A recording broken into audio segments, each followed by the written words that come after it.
guerra civil, bueno, eso quedará en las conciencias de los responsables de todo esto. Vamos a tener más adelante como invitados a Ricardo Menéndez, nos va a hacer un análisis de por qué se plantea una elección en este sentido, y Johnny Balsa, el director del Instituto Pedro Gual. Pero antes vamos a ver lo que en esa reunión extraordinaria de la Organización de Estados Americanos dijo el secretario general de la OEA, José Miguel Insulza. Adelante. Nos preocupan tres graves peligros, por lo que ha dicho tanto el doctor Caputo como el canciller, como todos los embajadores cuando han hablado, para guiarnos en lo esencial. Nos preocupa, en primer lugar, que el conflicto que se ha generado pueda conducir a una división en el país. Es una realidad de tal inmensidad que ninguno de los actores lo dice en realidad muy abiertamente. Pero los procesos tienen dinámicas. Por lo tanto, nuestro primer principio es que nosotros queremos mantener la unidad de Bolivia. Creo que ningún Estado miembro está en condiciones de afirmar lo contrario. Queremos la unidad de Bolivia. Este es un tema complicado, no es por lo nuevo. La verdad es que, según mi registro histórico, que es escaso, por lo menos solamente se ha producido desde la creación de la OEA un proceso de división que fue, antes de que el país respectivo entrara a la OEA, que fue la separación de Anguilla. No queremos ver divisiones en nuestros Estados miembros, ni separaciones. Hay un segundo problema que nos preocupa, que es el problema de que, entrando en el conflicto, este conflicto pueda generar una ruptura de la democracia. Como ha dicho el ministro, nosotros tenemos como base de principios la Carta Democrática Interamericana. Y esa carta tiene algunas afirmaciones muy fuertes, muy claras, muy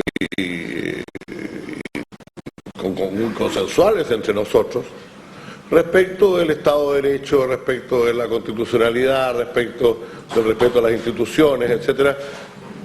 Y tercero, este proceso puede conducir a la violencia.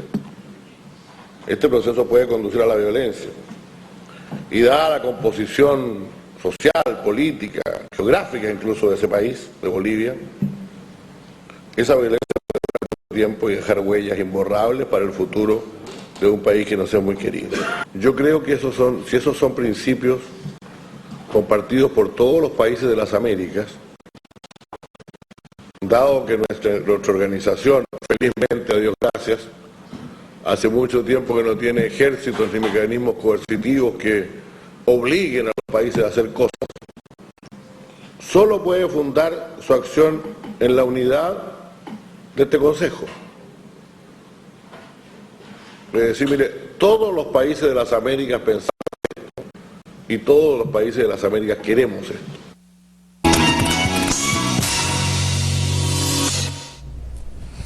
Bueno, ahí hay tres aspectos claros. No queremos división, ha dicho la Organización de Estados Americanos.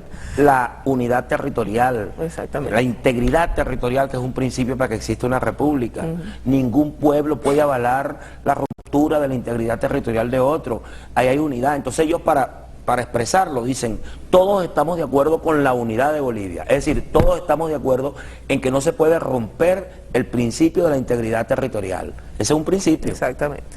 También ha dicho el secretario general de la OEA que se estaría violentando, alterando los principios establecidos en la Carta Democrática Interamericana. Dice que tiene disposiciones específicas y contundentes sobre este respecto. Pero y ahí también tiene que aclarar, Tania, que no se trata del gobierno, porque es que la Carta Democrática Interamericana está hecha para los estados, está hecha para los gobiernos. Cuando un gobierno violenta los derechos y los principios de la democracia, se le puede aplicar la Carta Democrática Interamericana. Es decir, ¿cuáles son esos principios? El respeto a la Constitución, por ejemplo, de la República, sujetarse a la Constitución como regla de juego de todos. Ese es un principio de la democracia.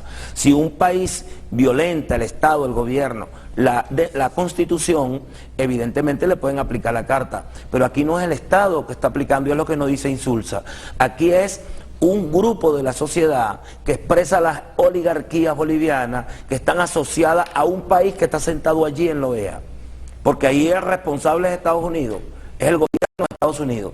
Y el gobierno de Estados Unidos está sentado en la OEA. Entonces no puede decir en la OEA, yo quiero la unidad de Bolivia, pero al mismo tiempo está financiando, está asesorando a los grupos que en la media luna boliviana, donde está Beni, donde está Santa Cruz de la Sierra, donde está Tarija, que es donde está el gas, que es donde está el petróleo, que es donde está la agricultura, que es donde están los recursos, se lo quieren despojar a Bolivia. Estados Unidos tiene la mano metida allí hasta el codo.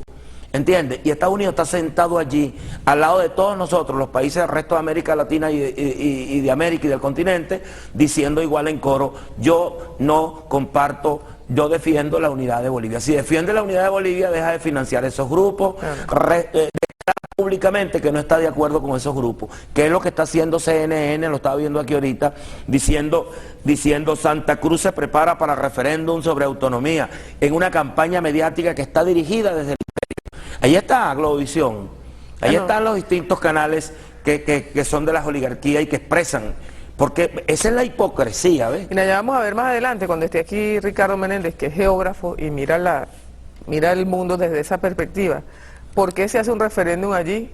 ¿Cómo la trampa electoral está montada desde ya? ¿Por qué se hace de esta manera? Eso está muy bien explicado y cómo eso es una estrategia que está destinada casi de manera exclusiva a apropiarse de los recursos naturales que están allí. La tercera característica que ha dicho el secretario general de la OEA, puede haber violencia y dadas las características de Bolivia, esa violencia, si se da, sería prolongada, y dejaría huellas imborrables. Aquí hay que recordar la guerrilla en Colombia y la violencia colombiana. Hoy dicen, tiene 60 años la violencia en Colombia, desde la muerte, bueno, y estaba mucho antes, pues. Pero el asesinato de Gaitán trajo una situación de violencia en Colombia que nadie la puede cortar. No es hasta la semana que viene, ni hasta el año que viene, ni hasta el martes. Dejó una huella imborrable de familias, de sangre, de muertos, de consecuencias, de huérfanos, de torturados y de violencia en Colombia que nadie la ha podido levantar. Paramilitares, todo lo que está pasando en Colombia tiene su raíz en una situación de violencia que así se puede desatar en Bolivia, ojalá que no. Y en Bolivia con mucho más fuerza, porque en Bolivia las poblaciones indígenas, los pueblos indígenas bolivianos son mayoría de la población, y uno de los componentes, tú no lo leíste, pero uno de los elementos que tiene el estatuto es profundamente racista, donde dice nosotros somos mayoritariamente una población mestiza. Es decir, y excluye a los indígenas. Y toda la violencia, lo que está ocurriendo, el mensaje, las consignas, aquí vamos a matar a Evo, no queremos, bueno, fíjate tú, yo ojalá consiguiéramos una entrevista que le hacen a un señor de la oligarquía que dice, nosotros estamos de acuerdo con la igualdad, nosotros estamos de acuerdo con la justicia social, no estamos de acuerdo con los indígenas mejoren sus condiciones de vida, pero de allí a tener un presidente indio, sí, es mucha, eso genera indignación. Imagínate tú cómo reacciona la población indígena de Bolivia. Ellos están provocando violencia. Tú no has visto cómo le caen a palo a la gente, a piedra, cómo persiguen a los indígenas. Bueno, ya eso es demasiado. Y Estados Unidos tiene la mano metida ahí. Y los medios de comunicación del imperio tienen una tremenda responsabilidad. De manera que Insulza debe también precisar en la OEA cuál es la posición del gobierno norteamericano, emplazar al gobierno de Bush a que fije su posición, porque no basta decir, yo no me meto, no, recházalo, defiende la integridad de una nación, porque defender la integridad de una nación es defender la Carta Democrática Interamericana que tanto alegan y tanto enarbolan cuando les da la gana. La Organización de Estados Americanos debería atender esta denuncia que está aquí. Esta es una denuncia que hace el ministro de Hidrocarburos de Bolivia. Dice que Transnacional Petrolera financia a grupos separatistas. La nota viene vía Telesur, la estamos leyendo aquí a través de la web de YBKE Mundial, y dice el ministro de Hidrocarburos de Bolivia, Carlos Villegas, reveló este jueves que una de las empresas estratégicas que fueron nacionalizadas por el gobierno del presidente Evo Morales es la principal fuente de financiamiento de los grupos oposicionistas que impulsan referendos separatistas en distintas regiones. En entrevista exclusiva a Telesur, Villegas aseguró que una de las 4 empresas nacionalizadas este día Andina, Chaco, Pan American Energy y la operadora de gasoductos Transredes está implicada directamente en el referéndum anticonstitucional para el próximo 4 de mayo en el departamento de Santa Cruz. Y esto es porque el día de ayer, Día del Trabajador, el presidente Evo Morales afianzó el decreto de nacionalización de la industria petrolera, es decir, los hidrocarburos, como bien lo dijo él en sus propias palabras, ya son 100% bolivianos, y también firmó el decreto de nacionalización de las empresas de telecomunicaciones, que bueno, también la participación de esas empresas en momentos estelares, en momentos cruciales de la historia boliviana, pues ha sido de sabotaje al gobierno constitucional de Evo Morales. Nos decía uno de los invitados ayer que el día en que se nacionalizó los hidrocarburos,